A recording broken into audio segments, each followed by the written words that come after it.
Hello students, in this video we will discuss some MCQs based on the chapter motion. So let's start. First question. Suppose a boy is enjoying a ride on a merry-go-round which is moving at constant speed of 10 meter per second.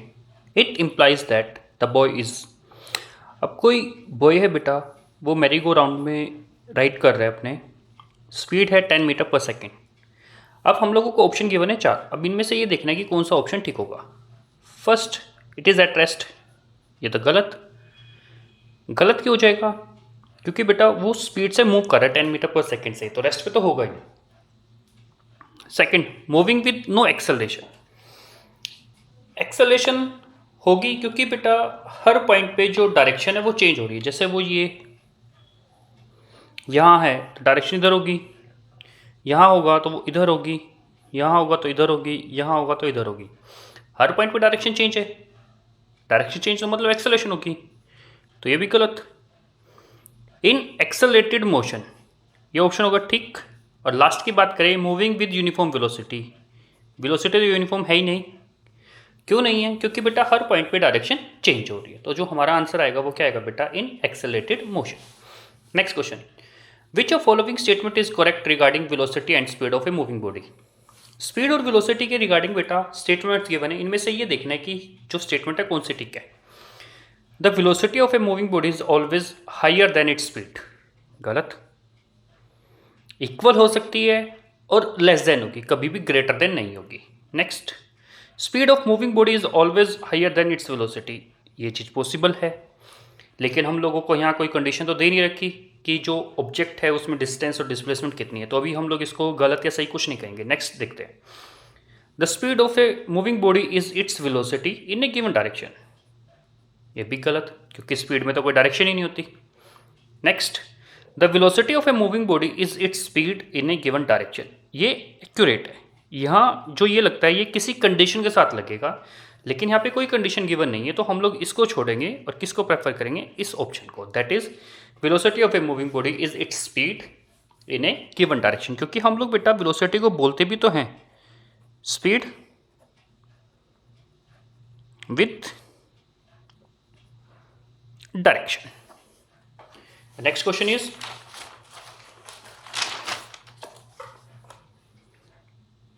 a car driver traveling at the speed of 10 meter per second applies the brake and brings the car at rest in 20 seconds. U 10 metre per second, car rest पे आई है V0, time 20 second. Then acceleration, acceleration क्या होती है? V minus u by t. 0 minus 10 divide by 20, minus 10 by 20 minus 0.5 metre per second square. तो जो हमारा option होगा वो कौन सा ठीक होगा? ये। नेक्स्ट क्वेश्चन बेटा, a car of mass 1000 kilogram is moving with the velocity 10 metre per second. If the velocity time graph for this car is horizontally line parallel to the time axis. जैसे अगर हम लोग बात करें बेटा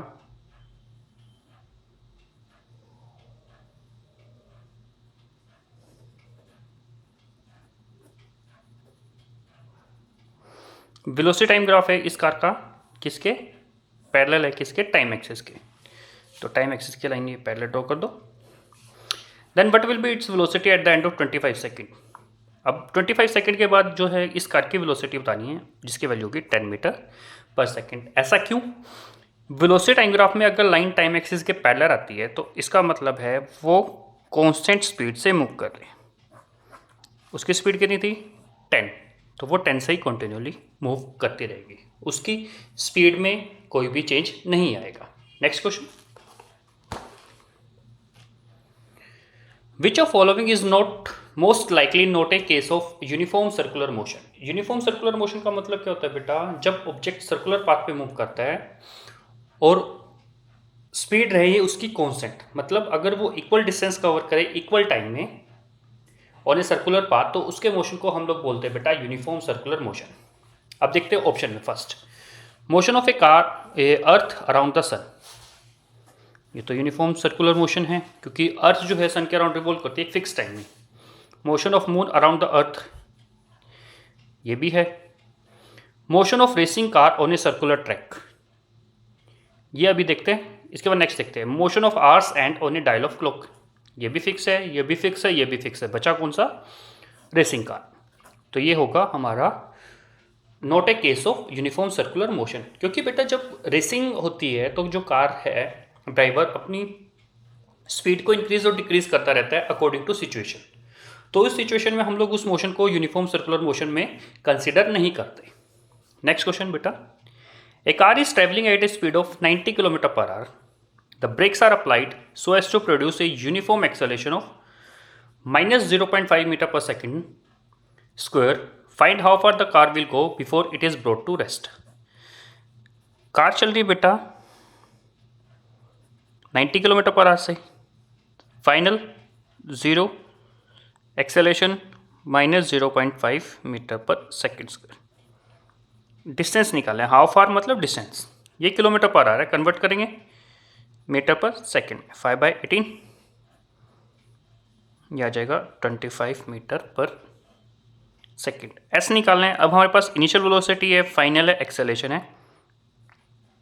तो third equation 2as is equal to v square minus u square, 2 into -0.5 into s, 0 square minus 25 square, minus से minus cancel हो गया, एस किसके इक्वल हो जाएगा 625 मीटर के। तो जो हमारा इनमें से ऑप्शन होगा वो कौन सा ठीक होगा, ये, that is 625 metre. Next question बेटा, in a free fall the velocity of stone is increasing equally in equal interval of time. अब एक सिचुएशन होती है जिसको हम लोग बोलते हैं फ्री फॉल, मतलब जब ऑब्जेक्ट अर्थ पे फॉल होता है फ्रीली, मतलब जब उस ऑब्जेक्ट पे फोर्स लगाए सिर्फ और सिर्फ earth, under the effect of gravitational force of earth. What can you say about the motion of the stone, whether the stone is having. अब स्टोन में से इनमें से पूछा गया है कि वो किस पे होगा, यूनिफॉर्म एक्सेलेरेशन होगी या नॉन यूनिफॉर्म, रिटार्डेशन या कांस्टेंट स्पीड। जब वो डाउनवर्ड में आता है तो उसकी जो वेलोसिटी है वो इंक्रीज कर रही है इक्वली, तो कांस्टेंट स्पीड ये नहीं, रिटार्डेशन भी नहीं, इक्वल कर रही है इन equal interval of time, uniform भी नहीं। तो बचा कौन सा, ये नॉन यूनिफॉर्म भी नहीं, बचा कौन सा बेटा हमारा यहाँ पे यूनिफॉर्म एक्सेलेरेशन। क्योंकि यूनिफॉर्म एक्सेलेरेशन में क्या रहता है बेटा, जो वेलोसिटी है वो इक्वल अमाउंट से इंक्रीज करे चाहे डिक्रीज करे इन इक्वल इंटरवल ऑफ टाइम, तो नॉन यूनिफॉर्म भी नहीं आएगा, रिटार्डेशन भी नहीं आएगा, और जो वेलोसिटी है वो इंक्रीज कर रही है तो कांस्टेंट स्पीड से तो आएगा ही नहीं। The next question is, A particle is moving on a circular path of radius r,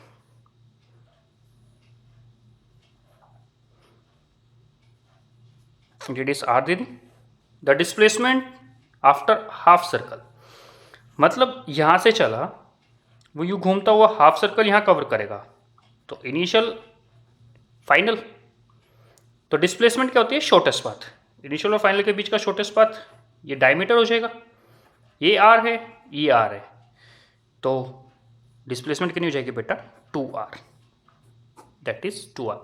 अगर यहाँ पे पूछा जाता आप लोगों से डिस्टेंस, तो पूरे पाथ का जो डिस्टेंस होता है बेटा पूरे सर्कल में 2πr, अब यहाँ पे हाफ पूछा है तो 2 से डिवाइड कर देते, तो डिस्टेंस आ जाता है बेटा हमारा πr, और डिस्प्लेसमेंट आई है क्या हमारी 2r। नेक्स्ट क्वेश्चन बेटा, the slope of velocity time graph की, स्लोप कैसे निकालते हैं बेटा, वाई एक्सिस पे क्वांटिटी है उसको डिवाइड करते हैं एक्स एक्सिस से, तो वेलोसिटी अपॉन टाइम क्या आती है, एक्सेलरेशन, तो क्या आ जाएगा बेटा हमारा ऑप्शन एक्सेलरेशन। अगर हम लोग बात करें बेटा area under the velocity time graph, that is speed. Next question बेटा,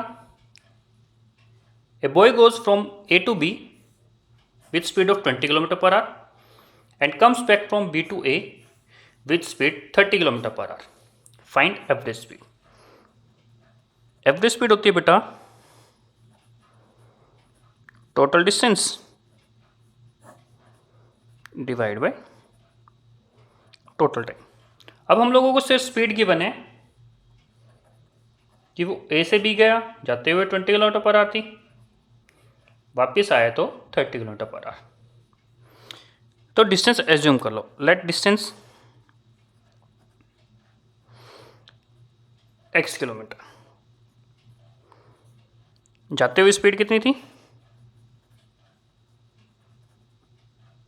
20 kilometre per our.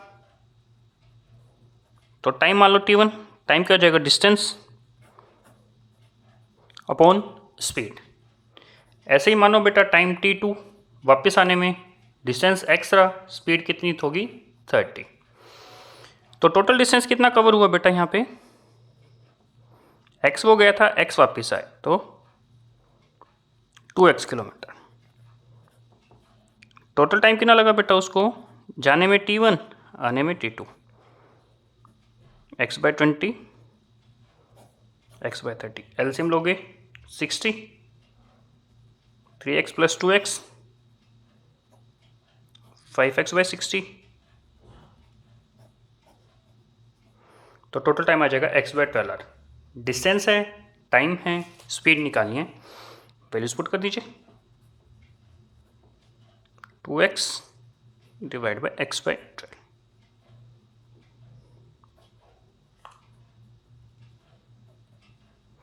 To into 12 करोगे तो आंसर कितना जाएगा हमारा? 24 किलोमीटर पर आवर। तो ऑप्शन इन में देखा जाए तो ये ऑप्शन ठीक होगा। स्टूडेंट्स, अगर इन क्वेश्चन से रिलेटेड कोई डाउट है तो आप कमेंट बॉक्स में लिख सकते हैं। Thank you.